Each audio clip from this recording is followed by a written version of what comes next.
맨 마지막 노래 고백. 가장 행복할 때는 여러분 언제라고요? 하나님 앞에 예배할 때, 그리고 하나님을 찬양할 때 가장 행복하다고 노래해 주셔서 감사합니다. 저는 오늘 우리 사랑하는 모든 성도들에게 하나님의 위로하심과 또 하나님의 놀라우신 사랑의 역사가 함께 하시기를 원하는 의미로 선한 목자는 이란 제목으로 한 시간 동안 은혜를 나누기를 원합니다. 성경 말씀 요한복음 10장 11절은 예수님께서 자신을 가리켜서 이렇게 말씀하셨습니다.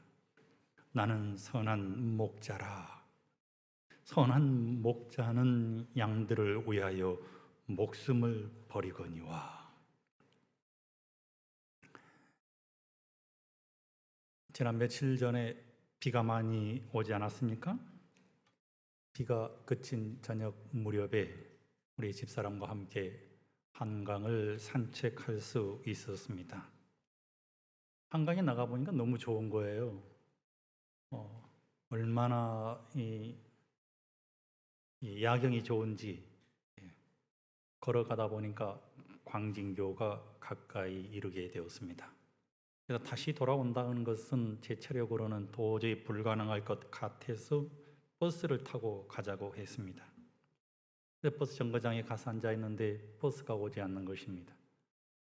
구리 가는 버스를 타야 하는데 왜 안 올까 하고 전광판을 쳐다보니까 그곳은 구리 가는 버스가 오는 곳이 아니라 마을 버스가 오는 곳이었습니다. 그래서 저희는 버스를 타기 위해서 다시 위로 올라가는데 마침 택시 한 대가 오는 것입니다. 그래서 제가 버스도 타기 싫고 해서 택시를 잡고 우리 집사람을 불러서 함께 구리로 오게 되었습니다. 그때 제가 택시 기사에게 물었습니다. 기사님, 요즘 힘드시지요? 제가 마치 이 말을 물어보기를 원했던 것처럼 기사님께서 이렇게 말씀하시는 거예요. 힘들다마다요. 오늘 하루 종일 일해서 64,000원 벌었습니다. 이제 집에 곧 돌아가야 하는데 기름값 3만 원 빼면 34,000원인데 거기다가 밥을 2끼를 먹었으니 14,000원입니다. 그러니 가지고 가야 할 돈이 불과 얼마 되지 않습니다. 그러면서 죽겠다고 그렇게 얘기를 해요. 그래서 제가 기사님만 죽겠는 것이 아니고 지금 대한민국 사람은 모두가 다 죽을 맛일 것입니다. 당연하지요. 그러니 힘을 얻으세요. 당연히 웃어야죠. 저만 힘든 게 아닌데요. 그리고 허허 웃었습니다. 기사님의 그 웃음소리가 얼마나 공허하게 들리는지 말입니다. 우리는 어려운 시대를 지금 살고 있습니다. 그런데 예수님께서 오늘 우리에게 희망의 메시지를 던져주시는데 그 희망의 메시지가 무엇인가 하면 예수님은 선한 목자라고 하는 것입니다. 선한 목자는 시편 23편에는 선한 목자를 여호와는 나의 목자라고 표현했습니다. 성도 여러분, 선한 목자는 어떤 의미로 해석해야 할까요? 사실은 이 선하다라고 하는 영어 단어는 것인데 우리 모두는 선할 수가 있을 것입니다. 그런데 그 앞에 정관사인 더를 붙였습니다. 그래서 정관사인 더가 붙었다고 하는 것은 한 사람만 선하다고 하는 것입니다. 목사인 저도 목자라고 불리워지지만 이 땅의 유일한 목자는 예수 그리스도이신 것입니다. 그래서 예수님께서 선한 목자다라고 말씀하셨습니다. 하나님의 아들이신 예수님께서 신적인 권위를 가지시고 오늘 우리에게 주시는 약속의 말씀은 나는 선한 목자다. 내가 너희를 위하여 목숨도 버릴 수 있고 실제로 나는 십자가에 목숨을 버리기 위해서 왔다라고 말씀하고 있는 것입니다. 마가복음 10장에는 구원을 얻기를 원하는 한 부자 청년이 등장합니다. 이 부자 청년이 어떻게 하면 구원을 얻을 수 있을까?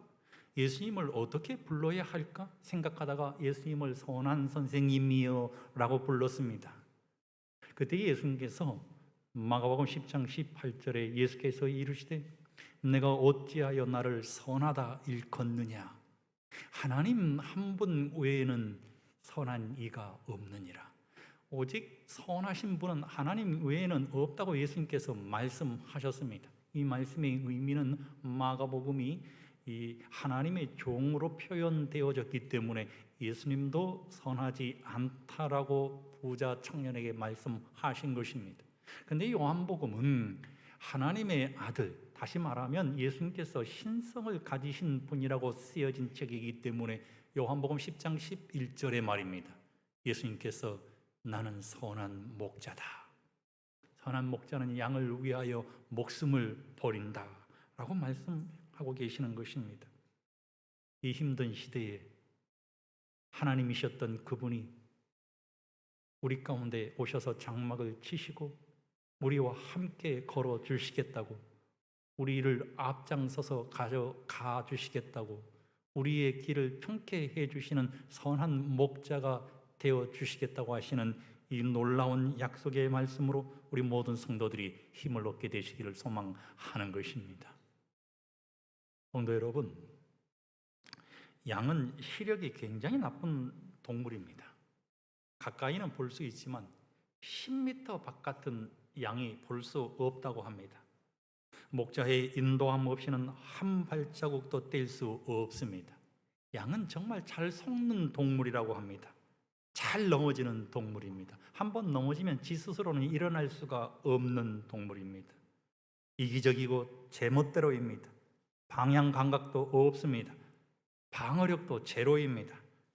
겁쟁이여서 적이 나타나면 도망가거나 숨어버리기 일쑤입니다. 여러분, 양이 죽을 때도 말입니다. 소나돼지는 소리를 고래고래 지르지만 아무런 소리도 지르지 않고 죽는 동물이 양이라고 합니다. 예수님이 선한 목자이신 이유는 무엇일까요? 이렇게 이기적이고 이렇게 바보 같고 말입니다.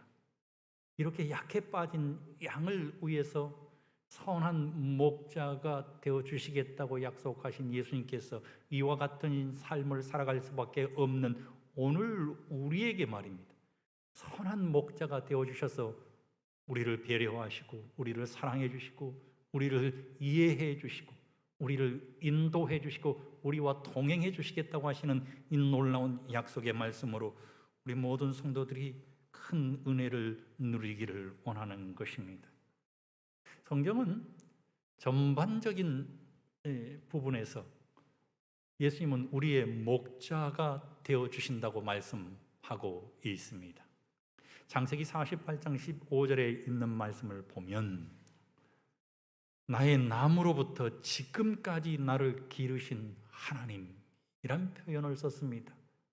하나님이 우리의 목자가 되신다는 의미 아니겠습니까? 우리가 잘 알고 있는 시편 기자는 시편 23편 1절에 여호와는 나의 목자라고 말씀했습니다. 시편 79편 13절에 그러하면 주의 백성 곧 주의 기르시는 양된 우리는 시편 80편 1절은 이스라엘 목자여 라고 표현하고 있습니다. 시편 95편 7절은 하나님이시요 우리는 그의 기르시는 백성이며 그 손의 양이라 하나님이 우리의 목자 되신다고 표현하고 있습니다. 에스겔 34장 15절에 나 주 여호와가 말하노라 내가 친히 내 양의 목자가 되어 그것들을 누워 있게 할지라.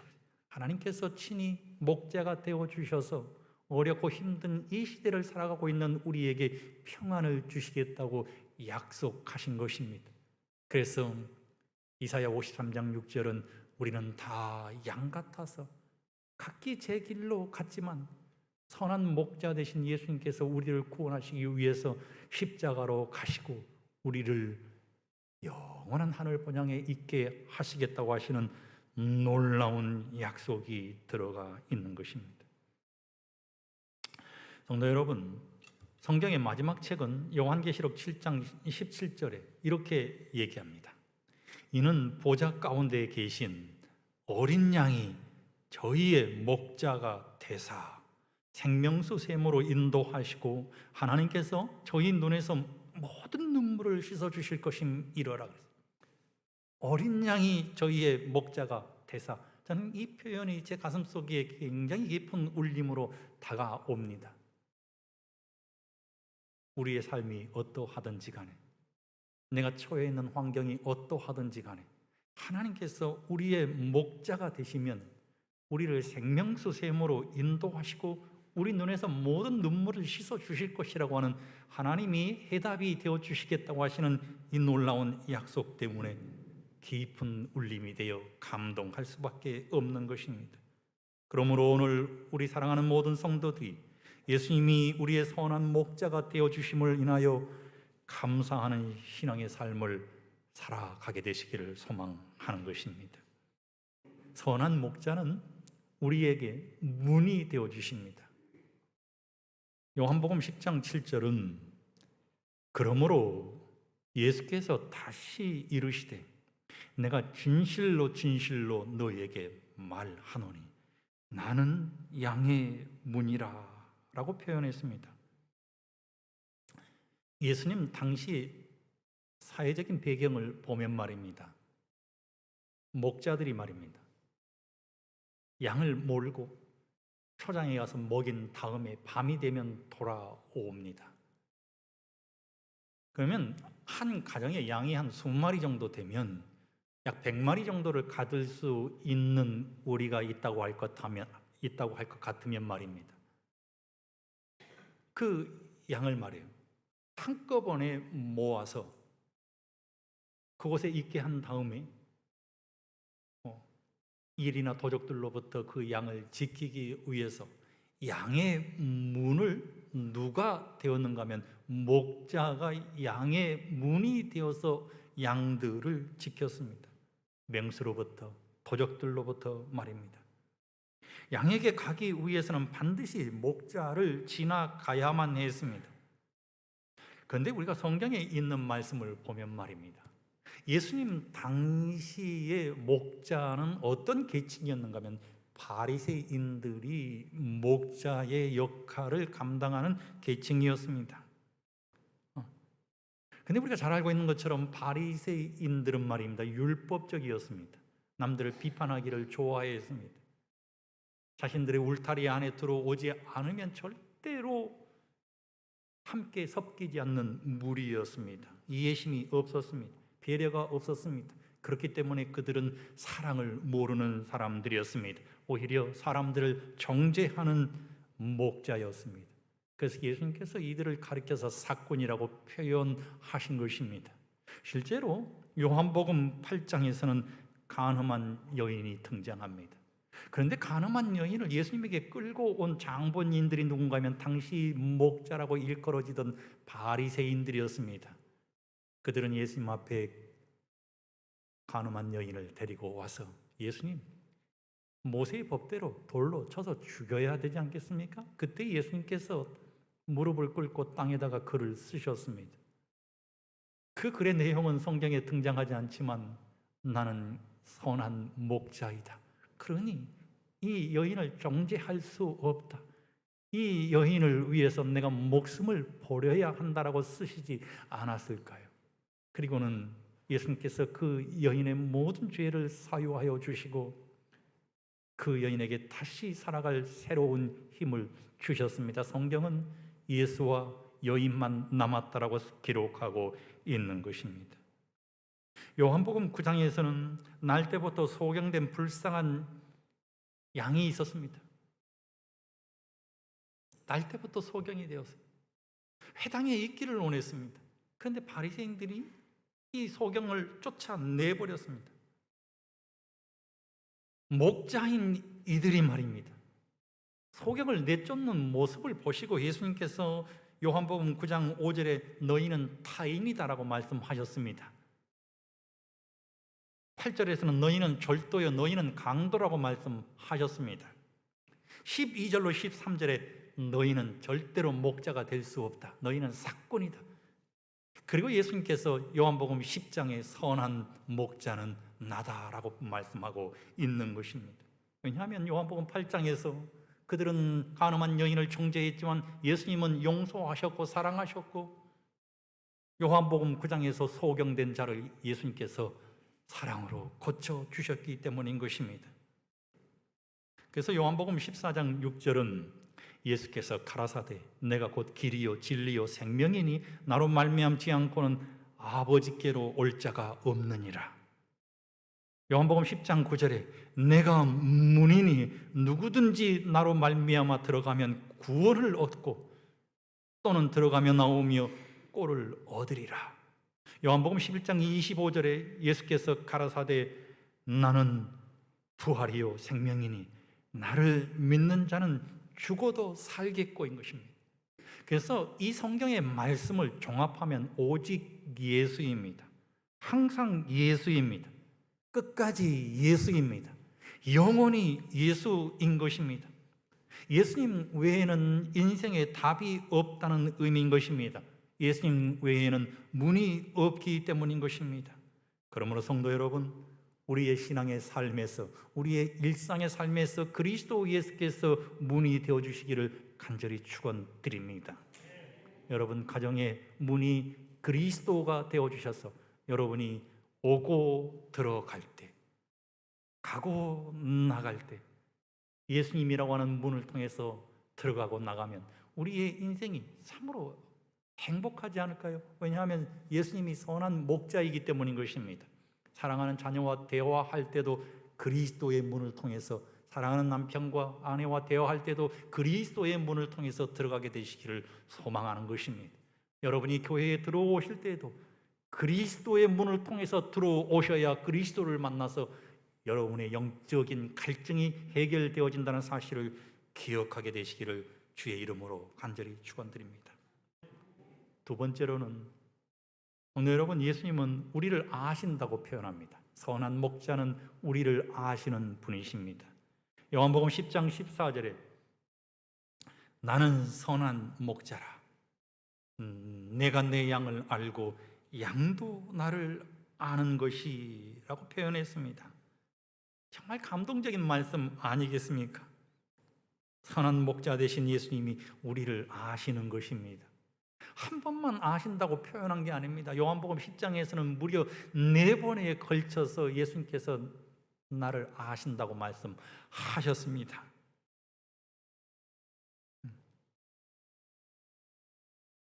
여러분, 한 울타리 안에 4가정의 양을 집어넣고 목자가 지킵니다. 다음날 아침이 되면 말이에요, 4명의 주인이 옵니다. 4명의 주인이 와서 양을 부릅니다. 지윤아라고 불러세요. 제철아 불렀습니다.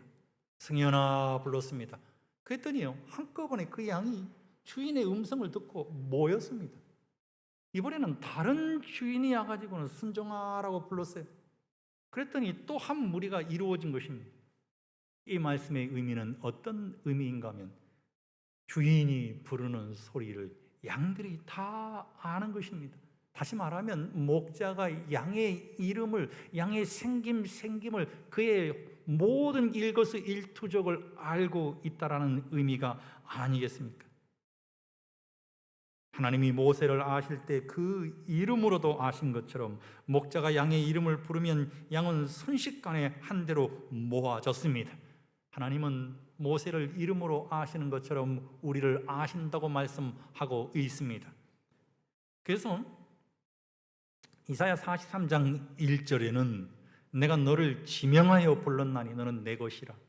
이사야 49장 16절은 내가 너를 내 손바닥에 새겼고, 마태복음 10장 30절에 너희에게는 머리털까지 세신 바 되었으니 라고 기록했습니다. 우리를 지명하여 불렀으니 하나님이 우리를 모르실 리 없잖아요. 하나님이 우리를 손바닥에 새겼으니, 우리의 머리털까지 세셨으니 우리를 모르실 리가 없는 것입니다. 실제로 시대의 소망 479쪽은 아무리 양떼가 많을지라도 목자는 모든 양들을 각각 알고 있다. 양마다 다 이름이 있으며 목자가 이름을 부를 때에 그들은 응답한다 그랬어요. 시물교훈 205쪽에 있는 말씀을 저는 굉장히 좋아하는데, 우리 다 같이 한번 봉독해 볼까요? 다 같이 한번 봉독해 봅시다. 시작. 기도가 아무리 더듬거리고 눈물을 흘릴지라도 그분은 아시며, 하나님을 사모하는 마음이 아무리 미약할지라도 하나님의 성령이 마중 나가지 아니하는 때는 없다. 기도가 입술에서 떨어지기도 전에, 마음의 소원이 알려지기도 전에 그리스도께로부터 온 은혜가 인간의 마음에서 역사하는 은혜를 만나기 위하여 나온다. 아멘입니까? 얼마나 감동스러운 글인지 모르겠습니다. 내가 어떠하든지 간에 예수께서 나를 아신다고 말씀하고 있는 것입니다. 시대소망에는 이런 말씀이 있습니다. 이 세상 목자들이 자기 양을 아는 것처럼 거룩한 목자도 온 세상에 흩어져 있는 그의 양 무리를 아신다. 예수께서는 우리를 개인적으로 아시며 우리의 연약함을 동정하신다. 그는 우리 모두 이름대로 아신다. 그는 우리가 살고 있는 집과 각 거주지의 이름을 아신다 그랬습니다. 놀라운 글입니다. 성도 여러분, 나를 아시는 하나님으로 인해서 위로를 얻게 되시기를 소망합니다. 나를 아시는 하나님께서 내가 가진 문제를 해결하시기 위해서 말입니다. 요한복음 10장 11절에서는 나는 선한 목자라 그랬습니다. 선한 목자는 양들을 위하여 목숨을 버리거니와 그랬습니다. 15절에 예수님께서 나는 목숨을 버리겠다 그랬습니다. 17절에도 나는 목숨을 버리겠다 말씀했습니다. 요한복음 10장 18절에 예수님께서는 뭐라고 우리에게 말씀하고 계시는가 하면 내가 스스로 버리노라 그랬습니다. 내 형편을 아시는 하나님께서 나에게 해답을 제시하시기 위해서 말입니다. 내가 스스로 버린다 그랬습니다. 자신의 목숨을 말입니다. 그리고 내가 가진 모든 문제를 가지고 예수께서 십자가로 가시더니 실제로 다 이루었다고 선포하신 것입니다. 사꾼은 위기가 닥쳐올 때 양들이 짓밟히고 찢겨 죽을지라도 아무런 책임을 지지 않습니다. 오히려 사꾼은 도망가 버립니다. 그런데 선한 목자는 내가 가진 모든 문제를 십자가로 가지고 가시고 그의 희생을 통해서 모든 문제가 해결되어지는 은혜를 우리에게 주셨다고 하시는 놀라운 사실을 기억하게 되시기를 소망하는 것입니다. 오늘 여러분, 제가 30대 후반에 한 교회에서 목회할 때였습니다. 30대 후반이니까 말이에요. 얼마나 힘이 넘치는 시절입니까? 하루는 여집사님들과 함께 정선 동강으로 래프팅을 갔습니다. 제가 이래봬도 래프팅 자격증까지 있는 사람입니다. 겁날 것이 없던 시절 아니었겠습니까? 동강 물살이 그렇게 세지 않는 곳이었기 때문에 이제 래프팅을 하기 앞서서 훈련을 시킵니다. 배에 오르는 법, 그 다음에 노를 젓는 법, 여러 가지 훈련을 시키다가 마지막 생존 훈련을 시켜요. 혹시 배에서 이탈했을 때 어떻게 하면 하류까지 물을 먹지 않고 또 죽지 않고 떠내려갈 수 있는가? 여러분, 제가 가르쳐 드릴 테니까 물에 빠졌을 때 그렇게 한번 해보시기 바랍니다. 그렇다고 절대로 억지로 빠져서는 안 됩니다. 여러분, 물에 딱 앉습니다. 물에 앉고요, 손을 앞으로 이렇게 딱 펼쳐서 앉아서 가면 절대로 죽는 법이 없습니다. 그리고는 손으로 이렇게 방향을 저어서 가면 되는 것입니다. 그런 훈련을 한 사람 한 사람에게 구명조끼를 입혀서 하고 있는데 말이에요. 옆에서 그 모습을 지켜보고 있던 한 여집사님이요, 저기도 해보겠다고 하면서 자기 스스로 떠내려가는 것입니다. 옆에 있던 집사님들이 우리 집사님 떠내려가요, 목사님 큰일 났어요. 보니까 한 여집사님이 떠내려가고 있어요. 실명은 밝힐 수가 없습니다. 제가 집사님 하고 불렀습니다. 그 거리가 상당히 멀어졌어요. 그래서 물론은 도저히 따라잡을 수 없을 것 같아서 제가 바깥으로 나와서 100m 달리기를 하면서 집사님 왜요? 막 울면서 막 떠내려가고 있는 것입니다. 집사님 왜요? 배운 대로 해, 배운 대로 하세요. 그랬더니요, 이 집사님이 실제로 배운 대로 하시는 거예요. 가만히 앉아서 손을 앞으로 쭉 뻗더니 계속해서 떠내려가는 거예요. 제가 속으로 안심을 냈어요. 그런데 멀리 쳐다보니까 한 폭포가 있는 것입니다. 저기까지 잘 가야 하는데, 저기가 제일 위험한 곳인데, 저곳에 빠지면 물을 엄청 먹을 수 있는데 죽지는 않겠지만, 이렇게 생각하고 있었는데요, 그 집사님의 폭포 앞에서도요, 제가 가르쳐 주는 대로 그대로 자세를 취하고는 폭포로 통 하고 떨어졌어요. 그럼 절대로 물 안 먹습니다. 절대로 이 머리가 들어가지 않습니다. 그곳에서 함께 레포팅을 즐기던 사람들이 우리 집사님을 건져냈습니다. 집사님이 나오면서 어떤 말씀을 하셨을까요? 얼굴이 창백해져가지고 하얘져가지고 막 소리내어서 막 엉엉 울면서 세상에 믿을 놈 하나도 없다 이렇게 얘기를 했습니다. 목사님 레프팅 강사라면서요. 그날 집으로 돌아오면서 말입니다. 우리가 나눈 주제의 내용은 무엇인가 하면 믿을 놈 없다였어요. 네. 그런데 말이에요, 성경은 우리에게 전혀 다른 말씀으로 다가옵니다. 네. 어떤 말씀입니까? 예수님께서 우리의 모든 일것의 일투족을 아신다고 기록하고 있는 것입니다. 시편 121편은요, 지키는 시편입니다. 예수님께서 시편 121편의 순례자의 노래인 지키시는 시편에서 무려 6번에 걸쳐서 우리를 지키신다고 말씀하고 있는 것입니다. 너를 지키시는 자가 졸지도 않으시고 지키신다. 여호와는 너를 지키시는 이시니라. 낮에 해가 밤에 달이 너를 해치지 못하도록 너를 지키시는 분이다. 여호와께서 내 영혼을 지키시는 분이시다. 너의 출입을 지금부터 영원까지 지키시는 분이 여호와이시다라고 노래하고 있는 것입니다. 그러므로 여러분, 지금 내가 처해 있는 환경이 어떠한다 할지라도 말이에요, 지금 내 스스로는 빠져나올 수 없다고 생각되어진다 할지라도 말입니다, 하나님을 철저하게 의지하고 철저하게 하나님을 의뢰하게 되시기를 소망합니다.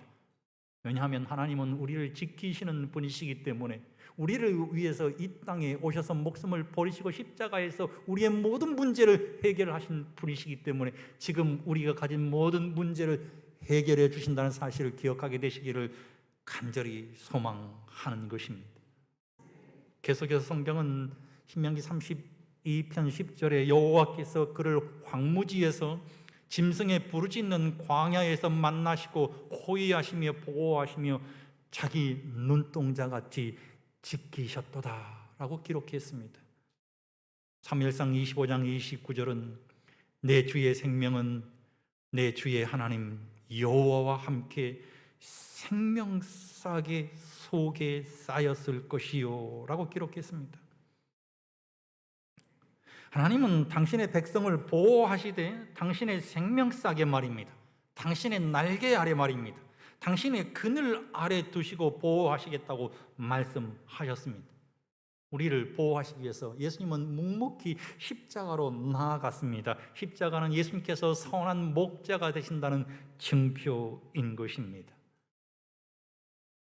여러분, 실제로 이 양을 치는 당시 유대인들은 말입니다, 양 무리 안에 염소를 몇 마리를 넣어놓는다고 합니다. 그럼 그 염소가 리더가 되어서 말입니다, 맨 앞장서서 가면 따라가기도 하고, 또 우리에서는 말이에요, 리더가 되어서 양들이 한꺼번에 다 모여서 잠을 잘 수 있도록 도와주는 역할을 한다고 합니다. 그런데 이리가 와서 말이에요, 염소를 물어버리면 염소가 없으니까 양들이 다 흩어져 버리지 않겠습니까? 그래서 이 이리가 말이에요, 흩어져 있는 가장 약한 양을 물고 가버린다고 하는 것입니다. 이사야 53장 6절은 이렇게 기록하고 있습니다. 우리는 다 양 같아서 그릇 행하며 각기 제 길로 갔거늘 여호와께서는 우리 무리의 죄악을 그에게 담당시키셨도다라고 기록했습니다. 목자의 돌봄과 목자의 인도는 양들에게 생명이고 양들에게 안전인 것입니다. 우리는 각기 제 갈로 갔지만 여호와께서는 우리의 죄악을 선한 목자이신 그리스도 예수에게 담당시키셨다고 기록하고 있는 것입니다.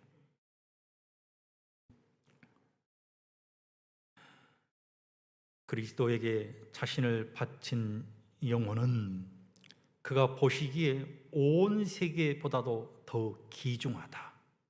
한 사람을 구원하여 그의 왕국으로 인도하기 위해서라도 구주께서는 갈바리의 고통을 당하셨을 것이다. 예수께서는 당신께서 위하여 죽으신 사람은 단 하나도 결단코 버리지 않으실 것이다. 그의 추종자들이 그를 떠나기로 결정하지 않는 한 그는 그들을 꼭 붙잡으실 것이다 라고 기록했습니다. 결단코 버리지 않겠다고 그랬는데 그의 추종자들이 그를 떠나기로 결정하지 않는 한 그는 그들을 꼭 붙잡으실 것이다 라고 기록했는데 말입니다. 신물교훈 189쪽에 있는 말씀을 보면 이렇게 기록했어요. 하나님께서 우리를 구원하기 위하여 먼저 나서셨다. 그대가 그분을 배반하고 있는 동안도 그분은 그대를 찾으러 나가셨다라고 기록했습니다. 우리가 예수님을 선한 목자로 삼아야 할 이유가 여기에 있는 것 아니겠습니까? 우리를 결단코 버리지 않겠다고 말씀하셨을 뿐만 아니라 우리가 예수 그리스도를 배반하고 있을 동안에도 우리를 찾아 나서시는 선한 목자이신 예수님이 우리의 구원자이시기 때문입니다.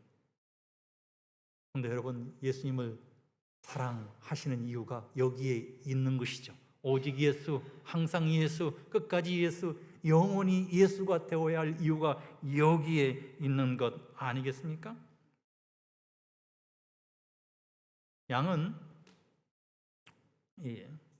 헬라어로 프로바톤이라고 합니다. 이 프로바톤이라고 하는 이 단어는 합성입니다. 아피라고 하는 프로와 또 바시스라고 하는 이 여성 명사는 발과 걸음인데요.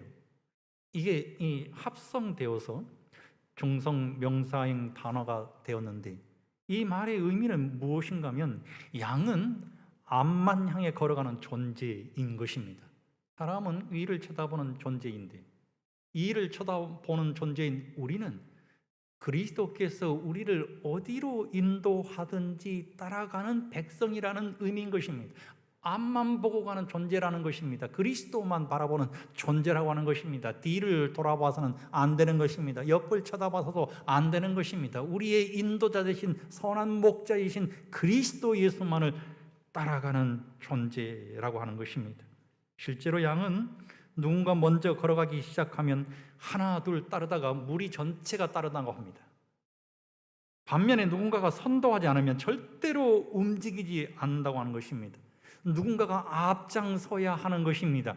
앞장서시는 분이 누구인가 하면 우리의 대장 되신 그리스도 예수인 것입니다. 선한 목자이신 예수님을 따른다는 의미는 나를 하나님의 통제 아래 두는 것입니다. 예수님이 나를 통제하시는 것, 예수님이 나를 컨트롤하실 수 있도록 나를 온전히 예수님에게 내어주시는 것입니다. 실제로 예수님은 요한복음 20장까지 내가 너희를 인도하는 선한 목자가 되시겠다고 약속해 주셨습니다. 그리고 예수님께서 십자가에 달려 돌아가셨습니다. 요한복음 19장의 말입니다. 그리고 예수님께서 다 이루셨다고 말씀하셨습니다. 그리고는 예수님께서 절망 가운데 있는 베드로를 찾아오셔서 어린 양을 먹이라 라고 말씀하셨습니다. 내 양을 치라고 말씀하셨습니다. 내 양을 먹이라 라고 말씀하셨습니다.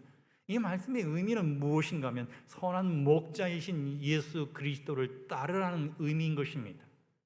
예수님이 이 땅에 다시 재림하시는 그날 아침까지 우리를 위해서 목숨을 버리신 그리스도 예수를 따르라는 의미가 아니겠습니까? 저는 이번에 우리 안식일학교부에서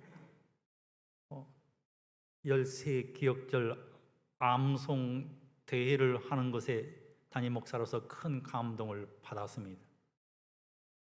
얼마나 사랑스러운지 말이에요. 우리 성도님들이 말이에요, 하나님의 말씀을 암송하는 모습을 보면서 우리 교회 성도들이야말로 어린 양이 어디로 인도하든지 따라가는 백성이라는 사실을 기억하게 되는 것입니다. 우리 김인선 집사님이 어디에서 지금 말씀을 지금 암송하고 있습니까? 자신의 이삭 토스트 가게 안에서 말이에요, 하나님의 말씀을 암송하는 모습을 보면서 감동하는 것입니다. 어떤 집사님은 이 글을 쓰는데 10번 이상 쓰면은 애운 것으로 간주해 주시겠다고 하셨기 때문에 글을 쓰시는데 손에서 쥐가 났다고 그래요. 참 감동적인 장면들을 보게 된 것입니다. 시편 23편은 여호와는 나의 목자시니 내가 부족함이 없으리로다 그랬습니다. 히브리어는 우리나라 말과 다르게 말입니다, 문법에서 시제의 구분이 없습니다. 여호와는 나의 목자시니 내가 부족함이 없으리로다. 시편 23편은 이 목자의 시가 아니겠습니까? 5절을 제외하고는 모두가 미완료형입니다. 미완료형이라고 하는 이 말씀의 의미는 과거와 현재와 미래를 위해서도 사용되어질 수 있다는 의미인 것입니다. 그러면 여호와는 나의 목자시니라고 하는 이 말씀을 다르게 번역하면 여호와는 나의 목자였고 여호와는 나의 목자시고 여호와는 나의 목자가 되실 것이다 라는 의미 아니겠습니까? 우리가 잘 알고 있는 것처럼 시편 23편은 다윗이 쫓기고 있을 때 쓴 시입니다. 광야에서 말입니다. 결코 녹록지 않는 환경이었습니다.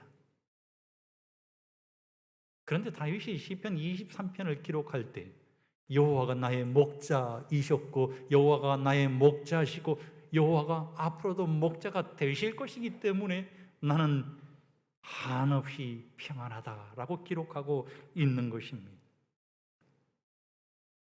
한 주일학교 선생님이 시편 23편을 아이들에게 이야기해주고 있다가 말씀을 마치면서 시편 23편을 외울 수 있는 어린이 손 들어보세요 라고 했습니다. 그랬더니 한 서너 명이 손을 들었어요. 그런데요, 특이하게도 4살 된 한 어린 아이가 손을 들더니 말이에요, 선생님 저도 외우겠습니다. 선생님이 깜짝 놀랐습니다. 아이들의 시선이 다 4살 된 어린이에게 집중되었습니다. 저 아이가 외울 수 있을까? 선생님이 아이를 앞으로 불러냈습니다. 정말 외울 수 있니? 그럼요 선생님, 외울 수 있어요. 그래, 한번 외워봐라 그랬습니다. 아이가 큰 소리로 외웠어요. 어떻게 외웠는가 하면 여호와는 나의 목자시니 그것이면 충분해요 이상 끝 하고 외웠습니다. 다 빼먹었어요. 그런데 그 4살 된 아이가 외우는 이 시편 23편 1절에서 깊은 울림이 온 것입니다. 감동이 온 것입니다. 여호와는 나의 목자시니 그것이면 충분해요. 여호와는 나의 목자시니 더 이상 원하는 게 없어요. 인간의 욕심은 한이 없지만 그리스도인은 예수님이 목자가 되시면 그것으로 충분하다는 의미가 아니겠습니까? 신물교훈 187쪽은 이렇게 기록하고 있습니다. 비록 잃어버린 영혼이 단 한 사람뿐이라 할지라도 그리스도께서는 그 한 영혼을 위하여 죽으셨을 것이다. 우리에서 벗어난 양은 모든 양들 가운데서 가장 가련한 양이다. 여러분 스스로를 한번 살펴보시기 바랍니다. 제가 제 스스로를 살펴보니까 가장 가련한 양이 저인 걸 발견하게 되었습니다. 이 양은 목자가 찾아오지 아니하면 혼자서는 돌아오는 길을 찾을 수 없다. 하나님을 떠나 방황하는 사람도 이러한 양과 같다. 그는 마치 길 잃은 양처럼 가련하다. 하나님의 사랑이 그를 구하러 가지 아니하면 그는 하나님께로 돌아오는 길을 찾을 수 없다 그랬어요. 그런데요, 실물교훈 188쪽에서는 이렇게 기록하고 있습니다. 저는 이 말씀에서 상당히 감동을 많이 받았는데, 왜냐하면 이렇게 기록했기 때문입니다.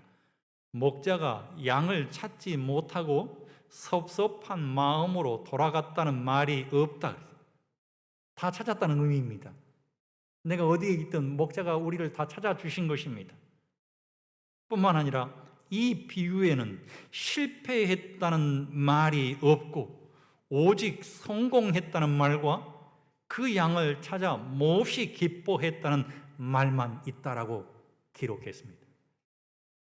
그런데 여러분, 이름으로 선한 목자 되신 그리스도 예수로 인하여 힘을 얻으시고 힘찬 발걸음을 내딛는 우리 모든 행복한 토평교회 성도들이 되시기를 주님의 이름으로 간절히 축원드립니다.